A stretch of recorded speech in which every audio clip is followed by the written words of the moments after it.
what's been one of the most challenging experiences? Could be just kind of traveling itself or the work that you've done abroad, but I know you've seen a lot. It's funny. The first story that came to mind was one where I was in Cameroon I was doing a survey when I was a fellow, actually, looking at sexual and gender-based violence among survivors of kind of from fleeing from the Central African Republic into Eastern Cameroon. And the work was, it was my first experience really looking at that kind of trauma and really kind of being faced with it in that way. And I found that really emotionally challenging. And I think what was interesting was that, I don't know that there's a lot of, I think this is true in medicine as well.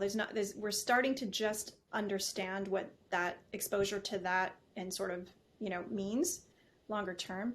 As a side note, I also lost like 15 pounds because the food was not, just wasn't any food. Like, and it was one of those things. This was run by an international NGO who shall remain nameless.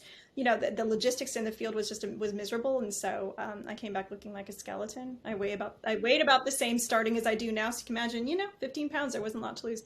But so that wasn't great. And I would say, kind of along those lines, I think more recently, the work that I did with Physicians for Human Rights, looking at what the Rohingya survived in terms of the genocide in Myanmar, in Rakhine State, was, for the same reason, really challenging. I always have this feeling when I'm studying these issues and trying to sort of document them, that, it's always a balance between feeling like it needs to be documented and a real sense of, just responsibility and a little guilt at making people revisit those times, and a real sense of obligation.